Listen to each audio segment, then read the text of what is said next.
रहीम सज्जनों तो मित्रों, चढ़दा पंजाब तो लहंदा पंजाब पूरे पाकिस्तान ते आल वर्ल्ड ते सज्जनों तो मित्रों, चाचे तो डॉक्टर का सलाम हो गया। चाचा तो डॉक्टर तुहाडी कदम च फिर हाज़र है। अज आपां डॉक्टर साहब दे कोलों पुछना, डॉक्टर अलामा साहब ने बहुत सारे मुल्कों का विजिट किया ते टूर किया। इन्हां को पुछना कि वो टूर कैसा रहा तो किवें गुजरिया। डॉक्टर साहब तुसीं अलहमदुलिल्लाह काफ़ी सारे मुल्कों का टूर ते विजिट किया, तो पाकिस्तान नालों मुख्तलिफ किवें पाया और कित्थों कित्थों तुसीं सफ़र किया, किहड़े मुल्क चों किवें गए, बाई एयर गए, बाई रोड गए, किवें कीता? औज़ुबिल्लाहि मिनश शैतानिर रजीम, बिस्मिल्लाहिर रहमानिर रहीम।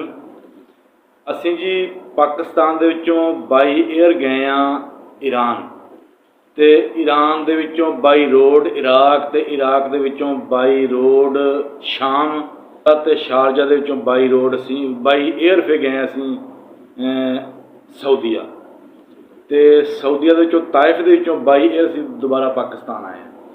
ते अलहमदुलिल्लाह ये साढ़े वालदैन दियां ही दुआवां सन कि असीं इतने मुल्कों का यानी सैर की ते इतने मुल्कों का विजिट किया, और असीं इमाम हुसैन अलैहिस्सलाम 14 मासूमीन दे रोज़ियां दी असीं ज़ियारत की। ये साढ़े वालदैन दियां दुआवां दा ही समर सानूं मिलिया। अच्छा अलामा साहब, मैं तुहाडी गल टोकांगा। तुसीं ईरान, इराक, शाम, सऊदीआ गए, उत्थे जिहड़ी आवाम सी उन्हां दा बिहेव कैसा सी तुहाडे नाल, ते कैसा पाया उत्थे दी आवाम नूं तुसीं? उन्होंने बिहेव साढ़े नाल बहुत अच्छा रहा जी। अलहमदुलिल्लाह सानूं इवें महसूस होया जिवें असीं अपने घर 'च ही बैठे हाँ, क्योंकि असीं काफले दे नाल गए सी ते सालार साडा बहुत अच्छा सीगा। अलामा तनवीर हुसैन शाह साहब लाहौर तो सीगे, ते सालार भी बहुत अच्छा सी। साडा जिहड़ा काफला सीगा ना, उहदे विच बंदे सी तकरीबन 45, ते बहुत आला ज़रफ ते बहुत बाइखलाक बंदे सीगे। ते सानूं इवें महसूस होया जिवें असीं अपने घर दे विच ही बैठे हाँ। ते अलहमदुलिल्लाह मैं फ़ख्र महसूस करदा कि मैं अहले हदीस होने के बावजूद मैं अहले हदीस हाँ। उस वक्त मैं करबला का सफ़र किया जो मैं अहले हदीस सीगा, और सारिया ज़ियारतां कीतियां। इमाम हसन हुसैन सारे रोज़े शाम दियां, इराक दियां, करबला दियां, नजफ शरीफ दियां, फिर शाम दे विच बीबी ज़ैनब सलामुल्लाह अलैहा दा रोज़ा, फिर जनाब असीं उत्थे 14 मासूमीन दे रोज़ियां दियां ज़ियारतां भी कीतियां। ते उस तो बाद असीं फिर उमरे वास्ते खाना काबा चले गए, तो असीं उत्थे जाके खाना काबा फिर उमरा किया। उत्थे भी बड़ा लुत्फ आया जी। तो खाना काबा तो क्या बात है, आपे जमजम पियो बंदा, मैं कहना एवें खा जिवें बंदा घ्यो पीन दिया। माशाअल्लाह माशाअल्लाह, हजूर अकरम पे लाखों दरूदो सलाम। इहदा मतलब कि अलामा साहब तुसीं सब तो पहले आले मुहम्मद दे रोज़ियां ते गए, ते फिर उन्हां दे नाना जी दे रोज़े ते तशरीफ लै गए। सुभान अल्लाह सुभान अल्लाह अल्हम्दुलिल्लाह अल्हम्दुलिल्लाह सुभान अल्लाह। ते फिर तुसीं उमरा शरीफ कीता, फिर जवार भी हो तुसीं ते उमरा भी कीता। सज्जनों ते मित्रों, ये डॉक्टर अलामा सैफ अली साहब हाजी भी ने, इन्हां ने उमरा भी किया, तो पहले इन्हां ने ज़ियारतां कीतियां, जवार भी ने। अच्छा तुसीं उत्थे गए जदों ज़ियारतां वास्ते? अलहमदुलिल्लाह 14 मासूमीन की ज़ियारत बेहक वक्त की है। ये बहुत बड़ा शरफ अलहमदुलिल्लाह सानूं हासिल होया, ते साडी वालदैन दियां दुआवां दा समर।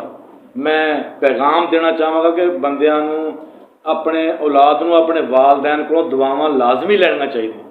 बिल्कुल जी बिल्कुल। अल्लाह पाक तुहाडे वालदैन नूं जन्नतुल फिरदौस आला मकाम देवे, ते अल्लाह पाक उन्हां दी कबरां नूं रोशन करे, जन्नत दे बागां चों उन्हां दे घर बनावे। ते अलामा साहब गल ये कि तुसीं उत्थे गए ते होर भी मुल्कां दी उत्थे दुनिया आई होनी आ, ईरान, इराक, शाम, ते कैसा पाकिस्तानियां नूं ते उन्हां नूं कैसा पाया तुसीं उत्थे?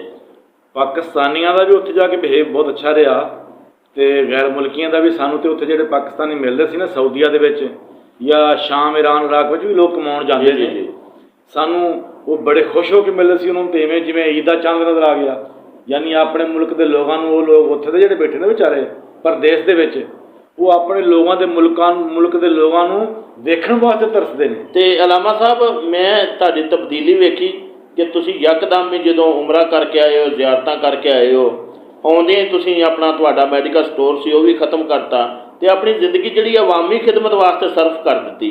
ये की तब्दीली तुहाडे च यकदम उत्थों आई, या तुहानूं सोच आई, या किवें तुसीं यकदम अपना कारोबार खत्म करके जिमींदारी वाल तवज्जो देती, ते नाल ही तुसीं अपना जिहड़ा ना अवामी खिदमत शुरू कर दित्ती? असल दे विच मैं ते इसनूं फैज़े आले मुहम्मद ही समझदा कि आले मुहम्मद, अल्लाहुम्मा सल्ली अला मुहम्मद व आले मुहम्मद, ਆਲੇ ਮੁਹੰਮਦ ਦਾ ਫੈਜ਼ ਹੀ ਸਮਝਦਾ ਕਿ ਉਹਨਾਂ ਨੇ ਦੁਨੀਆ ਦੀ ਹਵਸ, ਲਾਲਚ, ਦੌਲ ਯਾਨੀ ਹਿਰਸ ਜਿਹੜੀ ਸੀ ਉਹ ਉਹਨਾਂ ਨੇ ਐਵੇਂ ਜਿਵੇਂ ਖਿੱਚ ਕੇ ਬਾਹਰ ਰੱਖ ਦਿੱਤੀ ਤੇ ਅਲਹਮਦੁਲਿਲਾ ਅਸੀਂ ਮਹਿਦੂਦ ਜਿਹੀ ਜ਼ਿੰਦਗੀ ਗੁਜ਼ਾਰਨ ਲੱਗ ਪਏ। ਪਹਿਲੇ ਤਾਂ ਬੜੀ ਮਸਰੂਫੀਅਤ ਦੀ ਜ਼ਿੰਦਗੀ ਹੁੰਦੀ ਸੀ ਤੇ ਹੁਣ ਬਿਲਕੁਲ ਮਹਿਦੂਦ ਜ਼ਿੰਦਗੀ ਗੁਜ਼ਾਰਨ ਲੱਗ ਪਏ ਤੇ ਆਲੇ ਮੁਹੰਮਦ ਦਾ ਜ਼ਿਕਰ ਹੀ ਕਰਦੇ